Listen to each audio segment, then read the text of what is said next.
Ciao ragazzi, buongiorno, magandang umaga, magandang tanghali, magandang hapon at magandang gabi sa inyong lahat sa mansulok kayo ng mundo naroon. Sana ay okay lang kayo.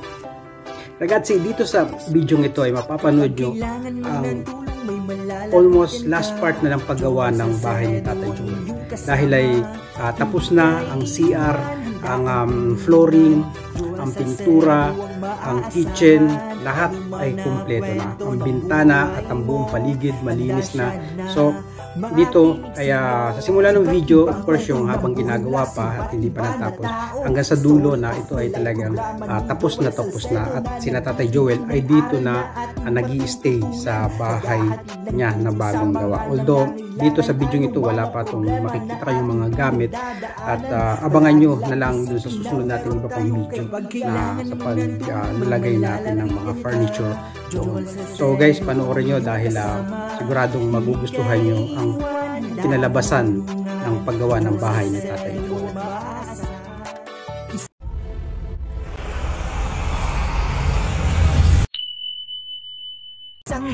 Ayan ragazzi, so nakikita nyo dito yung sahig ay kompleto na ang tiles at dito ginagawa ang kitchen top, yung cabinet, okay na yung tiles at dun sa pinakang wall ng kitchen ay yun na lang yung tinatapos. So napakaganda ng kulay, diba? So yan ay naipost ko na yung picture niya before at gustong-gusto nila itong mga itong kulay at yung design ng tiles. So yan ay pinili namin ni Ma'am Lydia. So yan, dahil sa tanghalian na kumakain sila ng tinolang manok na kanilang tanghalian na prepare ni Ate Vanessa at ni Mayman. So yan, napakasarap lagi ng kanilang kinakain ng ulam, kaya naman nagsisitabaan sina Tatay Joel, sina Tatay Larry at yung iba pa nilang kasama dito. Ayun. So at masaya sila habang sila ay kumakain, nagtatrabaho dahil syempre naman sino ba hindi sasaya na napakasarap ng mga hinahanda sa kanila, no, na pananghalian at merienda.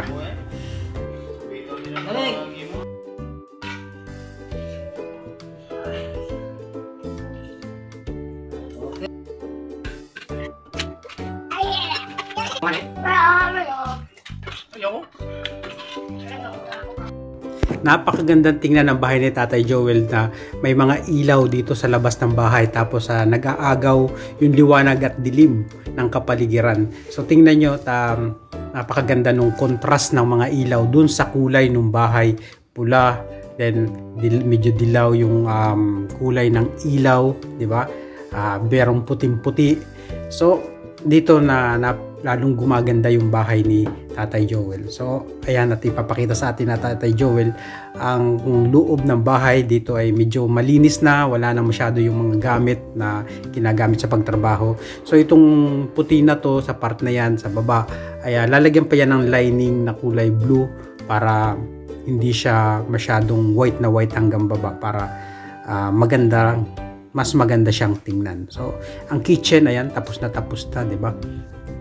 So ayan, pwede nang gamitin. Actually wala pa lang siyang tubig, kaya hindi pa pwede gamitin. Magtatabo pa siya at timba ang gagamitin sa paghuhugas diyan. So yan, tapos na ang kitchen top at lababo. So tubig na lang ang kulang. So at saka itong nasa baba na pinto ng cabinet dito sa baba para lagayan ng mga kaldero nila, mga kawali. Ayan. So dito sa CR naman ay hindi pa yan natatapos sa may parte ng CR. Pero dito sa mga bata ay tapos na rin. Kumbaga, lalagyan lang din ng lining dito sa pinakambaba na kulay white. Ayan. So malinis na dito sa part na to, no?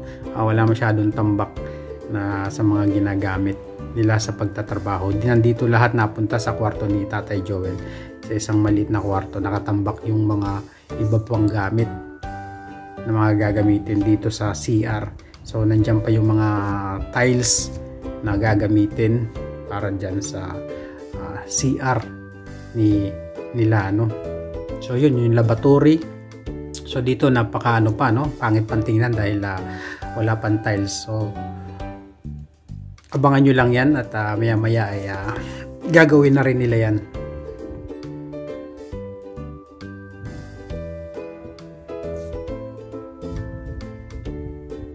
So ito yung paligid ng bahay ni Tatay Joel at tayo pinapasyal at pinapakita yung labas ng bahay ni Tatay Joel.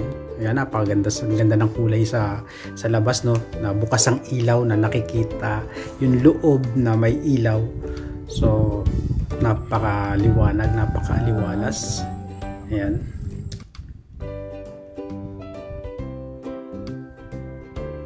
So may mga maliliit pang gagawin si Tatay Joel, yung mga medyo tambak-tambak, siguro papantayin niya yung mga lupa.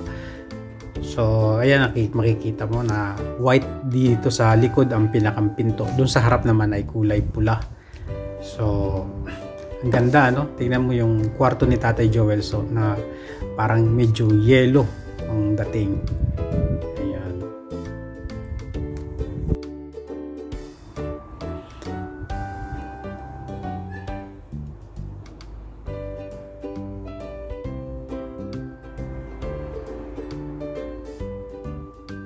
So medyo dito sa harapan medyo magulo pa dahil dito nagsisemento sa labas, kaya medyo may kaguluhan pa.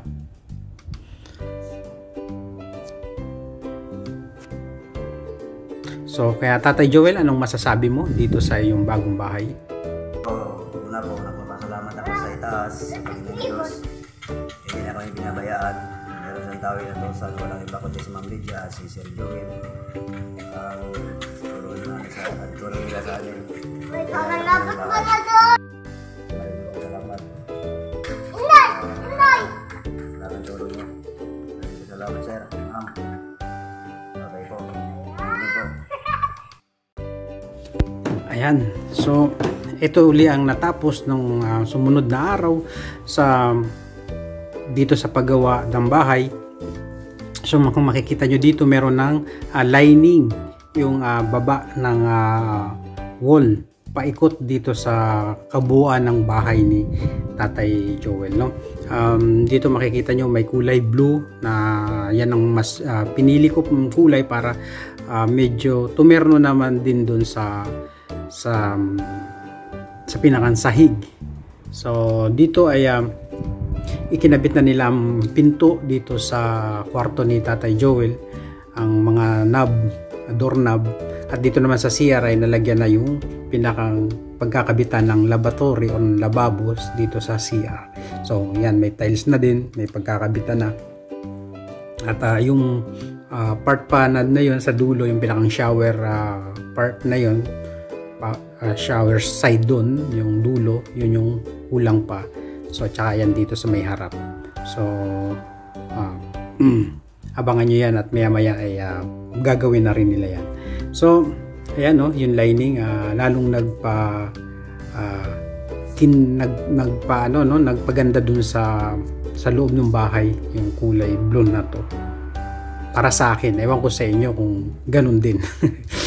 Ayan. So dito naman sa may parting lababo, ayan, lalagyan pa rin yung ilalim na yun ng pinakang parang tiles, no, para hindi siya, para mas maayos siyang tingnan.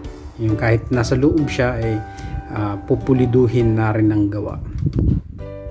Ayan.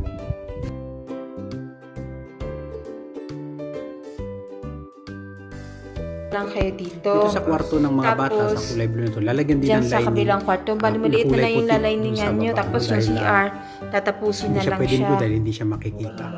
So ayan, malapit na matapos din yung CR. At ito yung mga gagamitin doon, yung pinakang shower head. So ito na lang talagang CR ang pinakang hindi pa talaga tapos. Ayan. Kaya Tatay Joel, ano yung masasabi nyo na talagang matatapos na itong bahay mo? Actually, masasabi nating tapos na.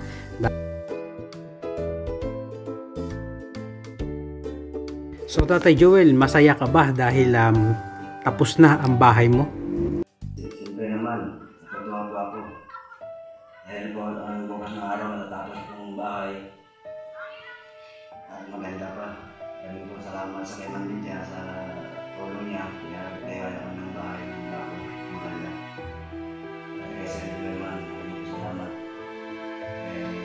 Tulong namin yan. Salamat namin yan.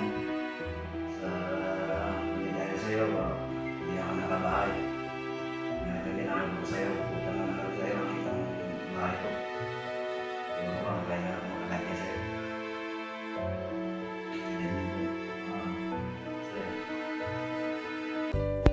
Ayan, dito sa video ito ay panibagong araw na naman sa paggawa ng bahay ni Tatay Joel. At dito sa ang gumagawa lang dito is dalawang tao lang. Itong asawa ni May dahil may pinuntahan si Tatay Joel. So dito tinatapos-tapos na nila ang CR, ang paggawa ng banyo or yung mga tiles dito sa loob ng CR. Ginagawa ni Tatay Larry. Ayan. So ito yung mga lining na sa paikot dun sa loob ng kabuang loob ng bahay ni Tatay Joel. Ayan. So ito na yung pinakang last part talaga na ginagawa dito kung yung CR. So after nito na magawa to, pwede na nila itong gawin. So yung pag natapos to, yun lang may parting semento na yun yung pinakang pipinturahan para maging kumpleto na talaga. So yan, kinakabit dito ni Tatay Larry ang shower head, yung pinakang shower head. O, di ba? Dati tabo-tabo lang si Tatay. Ngayon si Tatay Joel ngayon may shower pa. Hindi ko alam kung si Tatay Joel ay nakaranas na gumamit ng shower mula nang siya ay naging mula nang siya ay nagkaisip, ano. Ayan. Lalo na itong mga bata. I think first time ng mga bata na to na makagamit ng mga ganito. So sana ay maingatan nila ito, no, at na hindi agad masira. Ayan, ito ba lang paggawa ng pagkakabit ng shower doon sa tubo na plastic ay kailangang sunugin. Ayan, para kumipot siya at kumas siya or magkaroon ng thread ba ang tawag doon sa para mailagay yung pinakang shower. So ayan, medyo may kaguluhan pa dito sa loob dahil nga gumagawa dito sa mga CR. So ayan, dalawa lang silang gumagawa kasi CR lang naman yung ginagawa. So kailangan, hindi naman kailangan ng marami. Ayan, so silang dalawa lang yung gumagawa dito. So yun, ito na uli yung kabuuan ng bahay. Ayan, sa paikot ng bahay ni Tatay Joel. So kung makikita nyo na talaga namang napakaganda, napaka-aliwalas tingnan, di ba? Ganda ng kulay, ang combination ng mga kulay niya, blue and red. Ayan. So ito yung part na likod, napakaganda rin, parang harapan ng bahay, ano? Likod lang yan pero mukhang harapan. Saan ka pa? Napakaswerte talaga nitong si Tatay Joel, at sana hiling ko lang ay kanilang pag-ingatan dahil sa kanila naman ito. Sana ay ayusin nila, linisin, panatilihing maayos, malinis yung bahay at hindi masalaula, no? Yung mapanatili nilang malinis at maayos itong kanilang bahay. Total kanila naman ito. Ayan. So ito yung panghabang buhay na nila na maaalala na minsan ay sila'y natulungan ng ating channel at ng ating sponsor na si Ma'am Lydia. So ito yung napakaganda ng loob ng bahay, no? Dahil ito po, sir, kumpleto. Yan, dito makikita nyo. Tapos na yung tiles niya. So yung lavatory na lang yung ilalagay. Ayan. So dito sa loob may lining na rin na white ang kwarto ng mga bata. So tingnan nyo, may white na lining dun sa baba. Ayan. So lalong nagpaganda, nagpatingkad ng kulay blue sa kwarto. Ayan. Ito. So dito sa loob ng ng lababo o doon sa ilalim ng kusina ay lalagyan pa siya ng parang tiles din siguro para mas malinis tingnan. So yan, itong lababo na lang talaga yung kulang. Dito sa side na yan, dyan ilalagay sa pinakang nasa likod ng pinto. So ito yung shower room nila. Yan, lalagyan lang natin yan ng kurtina para hindi siya nababasa yung parting unahan kapag naliligo, para hindi lumalagpas yung tubig. Kung lumagpas man konti lang. So hindi siya basang-basa. Nababasa yung pati bowl ay basang-basa kapag naliligo. So yun, napakaganda na talaga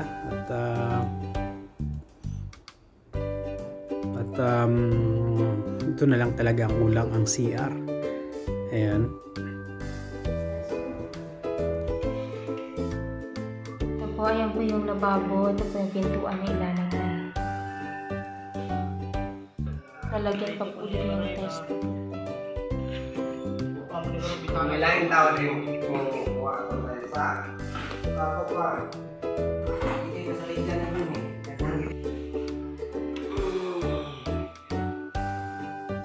Ayan, dito sa video ito ay gumagawa sila ng pintuan para dun sa baba ng kitchen ni Tatay Joel, dun sa yung dalawang pinto dun sa kusina, kasi kailangan may meron siyang pinto doon para naman hindi nga nakikita yung gagawin na po nila yung mga pintuan dito sa cabinet ni Tatay Joel sa doon, ilalim. mga kaldero, kawali o kung ano-ano pa pwedeng ilagay. So ayan, almost done na yung CR.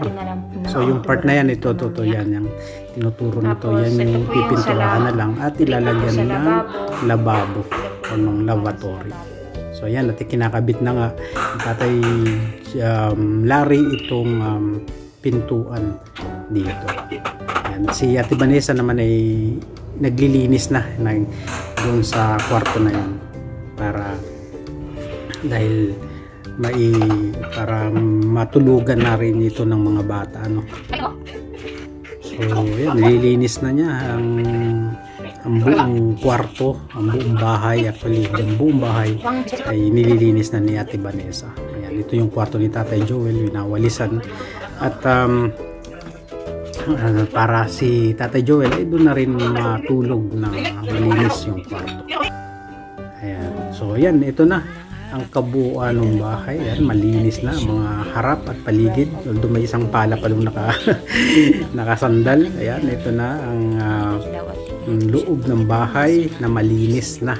Actually, almost malinis na. May ilang gamit pang nakatambak. Ayan, naiwan doon. So ayan, nakikita mo ang lababo. Ang cute ng lababo ni Tatay Joel. At ang CR, ito na. May shower. Ayan, nakakabit na ang shower. May bowl at may lababo. Ito ng bowl, may takip. Ayan. Although wala siyang flush, magtatabi lang sila. At lababo. Ayan. So hindi na binili yung may flush dahil masyadong malaki, bulky siya, masikip, almost didikit na dun sa kabilang wall nung CR, kaya hinayaan na lang ganun yung maliit at simpleng bowl na lang. So ito yung kwarto ni Tatay Joel. Ayan, may lining na blue. At ito naman yung sa kwarto ng mga bata na may lining na white. Ayan. So napakaganda. Ayan, ito sa labas. Lalo na dito sa labas. Kung maganda yung loob, maganda lalo din dito sa labas. Ayan. So ganun sa plano, dun sa picture na aming isinin na pinagaya yung design. So ganun. Kulay lang talaga ang hindi nagkaparehas doon. Pero yung lahat halos ay parehas. O ayan, napanood nyo? Nabitin ba kayo? Ayan, so isusunod nating upload ay video ay ang mga gamit pag nilam na natin ang bahay ni Tatay Joel. So abangan nyo po yan, yung mga furniture na inilagay natin sa bahay ni Tatay Joel. At lalong kung nagagandahan po kayo ngayon doon sa loob ng bahay ni Tatay Joel, mas maganda syempre kung meron ng mga gamit. So bago po tayo magtapos, ay maraming salamat sa inyo sa inyong panonood. At kung bago lang po kayo dito sa ating channel, ay paki-like, comments and subscribe na rin, at paki-follow na rin po ako sa Facebook page na Joel Salcedo Vlog. Maraming salamat po sa ating mga generous sponsor or sa ating generous sponsor dito sa paggawa ng bahay ni Tatay Joel. Walang iba kundi si Ma'am Lydia Pagdanganan. Maraming salamat sa iyo, Ma'am Lydia. Kung hindi dahil sa iyo, hindi ito maisa sa katuparan. Ayan. Shout out din sa iba pa nating mga sponsor tulad ni Ninang Berry, Ma'am Christine, at sa lahat sa inyo dyan na mga walang sawang sumusuporta sa mga bago at mga luma nating mga follower and supporter. Maraming salamat po, at sana po ay panatilihin po ninyong suportahan ang ating maliit na channel dahil para mas marami po tayong matulungan. Ayan. So hanggang dito lang po, at abangan nyo ang mga susunod nating video. Ciao, arrivederci.